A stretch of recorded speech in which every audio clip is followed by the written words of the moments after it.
Hello everyone, welcome back to my channel. তোমরা সবাই কেমন আছো? আশা করছি ভালো আছো। আমিও খুব ভালো আছি। আর আমার গলাটার অবস্থা এখনও খারাপ হয়ে আছে, তার জন্য ভয়েস দিতে এত অসুবিধা হচ্ছে কি বলবো।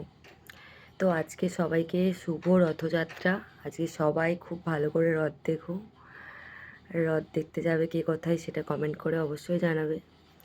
আমিও যাব বিকালের দিকে। তো এটা সকালের ভিডিও। তো সকালে আমার দিদি আরে আসবে বলে একটু রান্না করছি। মা ওইদিকে ভাত আর সবজিগুলো রান্না করছে, এদিকে আমি মাংসটা রান্না করছি গ্যাসে। তো কে কোথায় রথ দেখতে গেলে, কেমন রথ দেখলে অবশ্যই জানাবে। আর কাদের ওইখানে আজকে বৃষ্টি হচ্ছে সেটাও জানাবে। আমাদের এখানে তো সকাল থেকে হালকা হালকা করে বৃষ্টি পড়ছে। তো বিকালের দিকে যদি বৃষ্টি পড়ে তাহলে তো রথ দেখার গলাটা বুঝবে যাবে। কিন্তু এখন বৃষ্টি হচ্ছে, হোক যেন বিকালে থেমে যায়, সবাই রথ দেখতে যাক ভালো করে, তাই না? নাহলে এই একটা দিন রথ যদি মিস হয়ে যায় সবারই তো মনে খুব কষ্ট হবে, তাই না? বৃষ্টি হলে কাদা প্যাচ প্যাচে। তো চলো, আমি এখানে রান্নাটা এই যে করছি, বসিয়ে দিয়েছি। এই দেখো, এখানে আমার দিদি আরও আসলো, চলে আসলো। তো এই যে দিদি আসতেই বলছে তুই আসলেই কি ভিডিও করবি, হাসছে ওই জন্য। তো বলছে তোর কি সবসময় ভিডিও করা ছাড়া কাজ নেই? আমি তাও সবসময় করি না, একটু আধটুই করি, ব্লগ তো করিই না, মাঝে সাঝে ইচ্ছে হলে করি। এই দেখো, এটা আমার দিদির মেয়ে, এত চালাক। সবে 3 বছর বয়স, এখনো হয়নি, 2.5 বছর বয়স। প্রচুর চালাক, ফুটকি। আবার লজ্জা পাচ্ছে, দেখাবে না আমার দিকে, মুখ দেখাবে না, লজ্জাতে মুখ ঘুরিয়ে নিচ্ছে। ওই তোর হাতে কি এগুলো? তুই গুলি খেলিস? অভদ্র ছেলে। ওই ফুটকে, দেখি রে, দেখি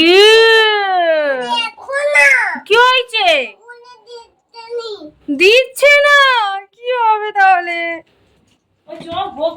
হ্যাঁ, আবার একটু রান্নার দিকে চলে আসলাম। এই যে মাংসটা তুলে দিয়েছি। আমি মাংসটাকে একটু ভেজে তারপরে রান্না করি। তোমরা কে কী করে রান্না করো আমাকে কমেন্ট করে জানাবে। আমি চিকেনকে ভেজে ফার্স্ট, তারপরে কষি আর কি। তো এই দেখো, এখানে আমার মাংসটা হয়েও গেছে মশলা করা। তো চলো, আবার দেখা হচ্ছে পরে। তো এই দেখো, সন্ধে হয়ে গেল, আর ভিডিওটা করিনি। দুপুরবেলা টাইম পাইনি, তো ঘুমাচ্ছিলাম একটু। তারপরে দেখো, সন্ধেবেলা সবাই রেডি হয়েছে, রথ দেখতে যাবো। অনেক রাত্রেবেলা রেডি হয়েছে, মানে 7:30 আরে বাজে তখন। মানে দেরি হয়ে গেছে, যাবো না করে তারপরে হঠাৎ করে সবাই মিলে বেরোলাম। তো এই দেখো, চলে এসেছি ফার্স্ট আমাদের বাড়ির সামনে গুজারপুরে। এই যে অনেক লাইট ফাইট দিয়েছে, সুন্দর লাগছে। এখানেই আসলাম ফার্স্ট। ভাবলাম যে এখানেই রথটা দেখি আগে, ঘরের সামনে আগে রথ দেখবো না। তো ভালোই ভিড় হয়েছিল। আমরা অত রাত্রে এসেছি, তাও দেখো কত ভিড় মেলার মধ্যে। আর একটু একটু বৃষ্টি হয়েছিল বললাম, একটু একটু কাদা হয়ে গেছে মেলার মধ্যে। এবার কাদা থাকলে তো বুঝতেই পারছো কেমন। এ দেখো, এই রথটা এই গুজারপুরের, সুন্দর না দেখতে? যে মেলার দিকে একটু আসলাম, যে এখানে আমার দিদির মেয়ে আবার একটু সানগ্লাস কিনবে, বায়না করছে। এত ভেঙে ফেলে সানগ্লাস, তাও কিনবে।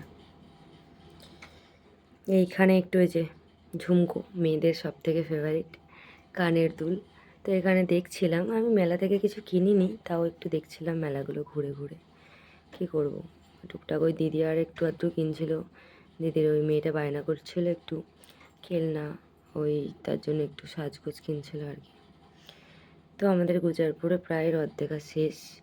তা ভাবলাম বাড়ি চলে যাব।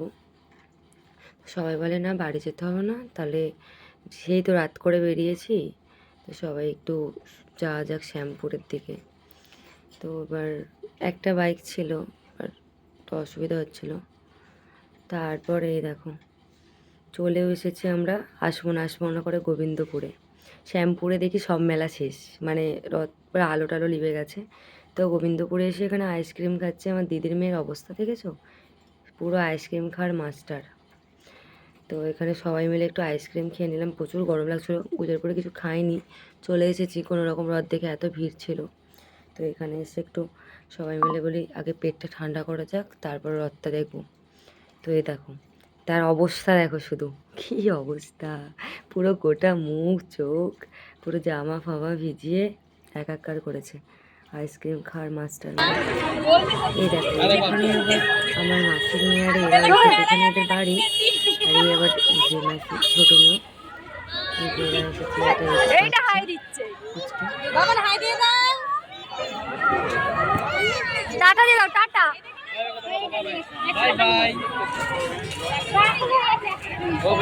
ওই আমারটা দেখ, তোকে তো ফোন করতেছিলাম, তোর ফোনই লাগেনি।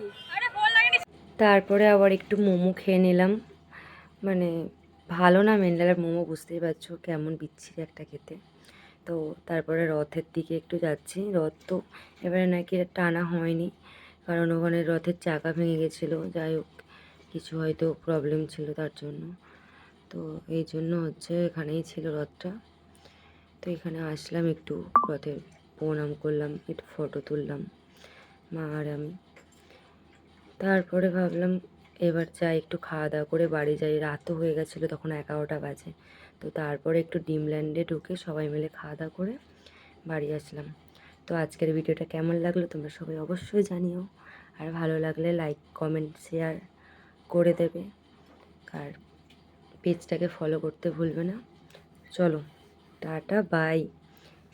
আর নেক্সট ভিডিও দেখতে গেলে আমার চ্যানেলটাকে অবশ্যই ফলো করে রাখবে। চলো টাটা বাই।